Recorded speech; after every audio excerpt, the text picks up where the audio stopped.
Hello everyone, আর মাত্র হাতে গোনা কয়েকটা দিন বাকি, তাই ভাবলাম রথের আগে আপনাদের জন্য একটা সুন্দর উপহার দিলে কেমন হয়।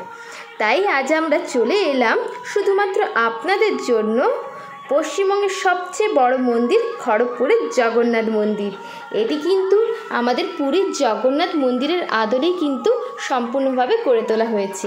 তাহলে চলো আজকের ব্লগটা এখন থেকে শুরু করা যাক। Good morning everyone, welcome back to my channel. আমি সুচরিতা আজ চলে এসেছি তোমাদের কাছে আরও একটা নতুন ব্লগ নিয়ে। আজ আমি চলে এসেছি খড়গপুরে সবচেয়ে বিখ্যাত মন্দির জগন্নাথ মন্দির। তাহলে চলো তোমাদেরকে মন্দিরটা ভালো করে দেখাই।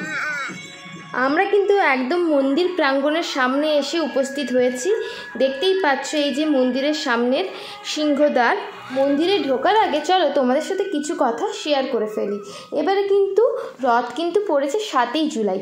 এটা আষাঢ় মাসের শুক্লপক্ষের দ্বিতীয় তিথিতেই রথযাত্রা কিন্তু পালিত হয়। এই তিথিতেই কিন্তু জগন্নাথ, বলরাম ও সুভদ্রা রথে চেপে নগর ভ্রমণে বের হন। এখানে কিন্তু মন্দিরের সুন্দরভাবে পুজো দেওয়ারও কিন্তু সুব্যবস্থা রয়েছে। দেখতেই পাচ্ছ মন্দিরের সামনেই রয়েছে অসংখ্য দোকান রয়েছে। এখান থেকে তোমরা মিষ্টান্ন, ফুল এইসব কিনে মন্দিরে পুজো দিতে পারো। আর মন্দিরের তো সিংহদ্বারে রয়েছি দুখানা সিংহ, ঠিক কিন্তু আমাদের পুরীর জগন্নাথ মন্দিরের আদলে। আর দেখতেই পাচ্ছ মন্দিরের প্রাচীরে রয়েছে জগন্নাথের আর বলরাম আর নীলমাধব কৃষ্ণের বিভিন্ন রকম চিত্রপট রয়েছে। তো তাহলে চলো এবার মন্দিরের ভেতরে ঢোকা যাক।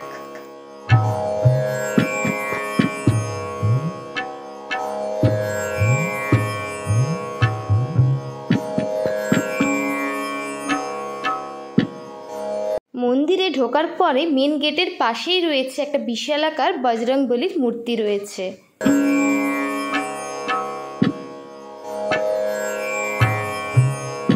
আর গেটের ঠিক বাঁ দিকেই রয়েছে জগন্নাথ দেবের একটা সুন্দর মূর্তি রয়েছে। আর তার সাথে নিচেও ছোট ছোট মূর্তি রয়েছে, দেখতে পেলে জগন্নাথ, বলরাম, সুভদ্রা। আর এখানে যিনি মহারাজ রয়েছেন তিনি আমাকে আর আমার বেটুকে একটু তিলক কেটে দিল। এই হচ্ছে আমাদের এখানের মানে খড়গপুরের জগন্নাথ মন্দির।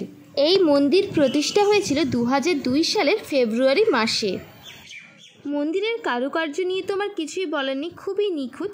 আস্তে আস্তে তোমাদেরকে পুরোটা দেখাচ্ছি, তাহলে তোমরাও বুঝে যাবে কতটাই কারুকার্য রয়েছে এই মন্দিরে।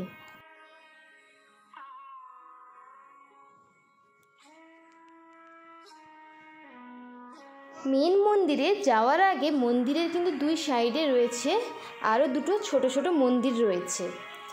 তাহলে চলো মন্দিরের আগে বাম দিকে যাওয়া যাক, কি মন্দির আছে তোমাদেরকে দেখিয়ে দিই। দেখতেই পাচ্ছ এখন ঠাকুরমশাই পুজো হয়ে গিয়েছে। আমরা অনেকটাই লেটে এসেছি, এখানে খুব সকাল সকাল পুজো শুরু হয়ে যায়। ঠাকুরমশাইটাই দরজাটা লাগিয়ে দিয়ে চলে গেল। আর মন্দিরের সামনে দেখো সুন্দর রয়েছে হরি মন্দির রয়েছে একখানা, আর তার একদম সামনেই রয়েছে একটা বেশ সুন্দর বাগান। তাহলে চলো মন্দিরের ভেতরে গিয়ে তোমাদেরকে ঠাকুর দর্শনটা করিয়ে দিই।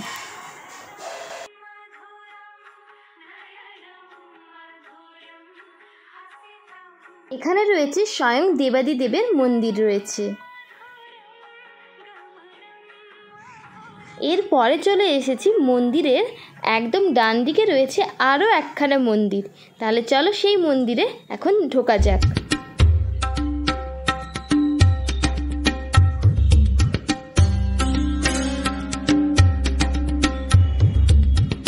মন্দির প্রাঙ্গণে রয়েছে আরও একখানা মন্দির। এখানে বিরাজ করে আছেন স্বয়ং বিষ্ণুদেব। এখন এবার মন্দিরে উঠতে উঠতে চলো এই মন্দির সম্পর্কে বেশ কিছু তথ্য তোমাদের সাথে শেয়ার করি।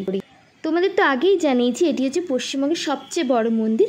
এই মন্দির নির্মাণে এসেছিলেন পুরীর মহারাজ স্বয়ং দিব্যসিংহদেব এবং পুরীর মন্দিরের পূজারী ও পাণ্ডারা এই মন্দির প্রতিষ্ঠার সময় এসেছিলেন। এই মন্দিরটি কিন্তু পুরীর জগন্নাথ মন্দিরের আদলেই কিন্তু গড়ে তোলা হয়েছে।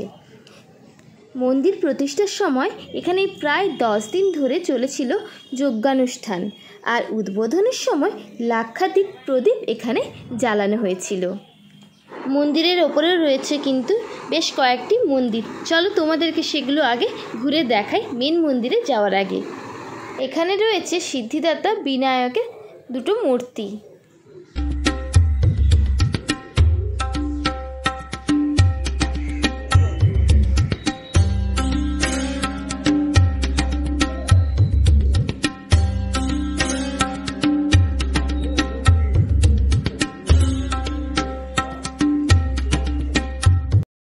হলো প্রভু জগন্নাথের মেন মন্দির। তাহলে চলো মন্দিরের ভেতরে এবার ঢোকা যাক।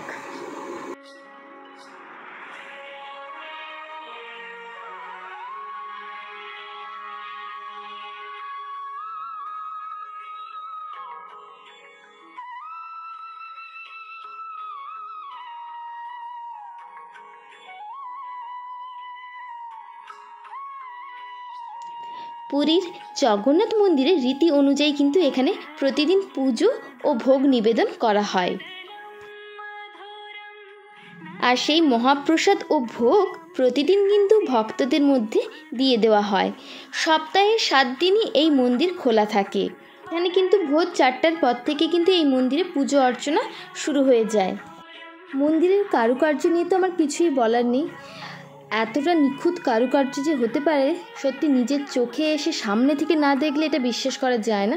সে কারণেই তোমাদের সবাইকে বলছি, যারা যারা আমার ভিডিও দেখছো আর যারা যারা দেখোনি, যারা যারা দেখছো তারা অবশ্যই আমার ভিডিওটি দেখার জন্য তাদের ব্যবস্থা করে দিও। আর পারলে একবার হলেও এখানে এসে ঘুরে গিয়েও। এখানে কিন্তু সপ্তাহে 7 দিনই কিন্তু এই মন্দির খোলা থাকে। দুপুর 12টা থেকে ভক্তদের জন্য এই মন্দির খোলা থাকে ভোগ নিবেদনের জন্য। আর 12:30 থেকে 4:30 অবধি কিন্তু এই মন্দির বন্ধ থাকে। এই সময় জগন্নাথ দেবকে ভোগ নিবেদন করা হয়। তারপর জগন্নাথ দেব শয়নে থাকেন।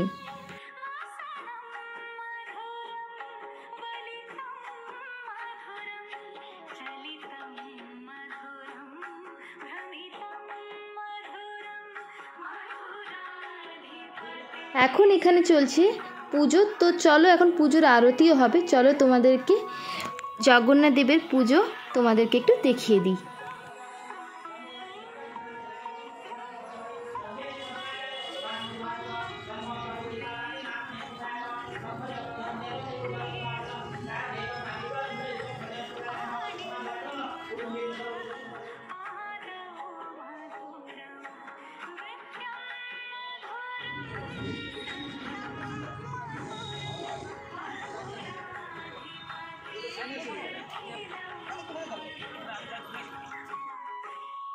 তোমাদেরকে তো পুরো মন্দিরটাই আমি ঘুরিয়ে দেখালাম। এবার চলো মন্দির থেকে বেরোনোর আগে আরেকবার চলো মন্দিরটা ভালো করে তোমাদেরকে ঘুরিয়ে দেখিয়ে দিই।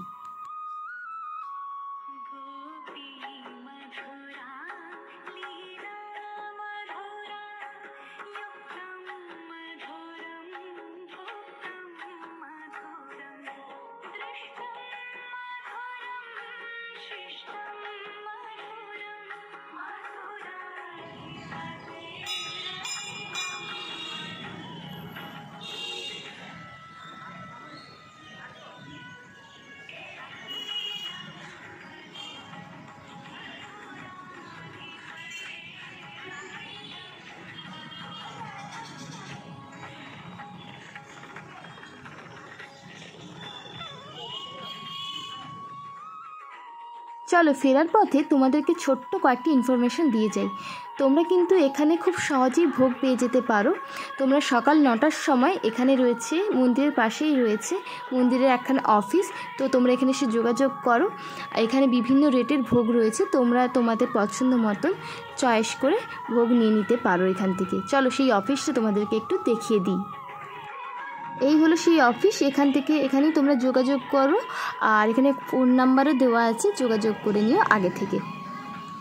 তাহলে আর দেরি কেন, যারা যারা এখনও আসোনি ঝটপট করে একবার হলেও এখানে এই জগন্নাথ মন্দিরে এসে ঘুরে যেও। আর তোমরা অবশ্যই তোমাদের অভিজ্ঞতাটাও যারা যারা এসেছো তারা কিন্তু আমার কমেন্ট বক্সে সেই অভিজ্ঞতাটা শেয়ার করে দিও। আর সামনেই তো রথ, তা এখানে কিন্তু বিশাল সমারোহে কিন্তু রথ উৎসবও উদযাপন হয়ে থাকে। তাহলে আর মিস করো না, সবাই কিন্তু চলে এসো রথের মেলায়, সবার সাথে কিন্তু দেখা হয়ে যাবে। মামা কেমন ঘুরলে জগন্নাথ মন্দির? আমার তো খুব ভালো লেগেছে। এই মন্দিরে আমি সেকেন্ড টাইম এলাম।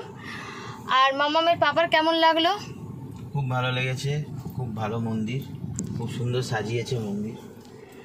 তোমাদের সাথে তো আমি পুরো ভিডিওটাই শেয়ার করব। তোমরা পুরো ভিডিওটা দেখে অবশ্যই জানিও তোমাদের জগন্নাথ মন্দির কেমন লাগলো। এটা হচ্ছে খড়গপুরে। আর যারা যারা আসুনি তারা অবশ্যই একবার এলে ভিজিট করে যেও। এখানে মন্দিরে ভোগের প্রসাদের সমস্ত কিছু ব্যবস্থা আছে।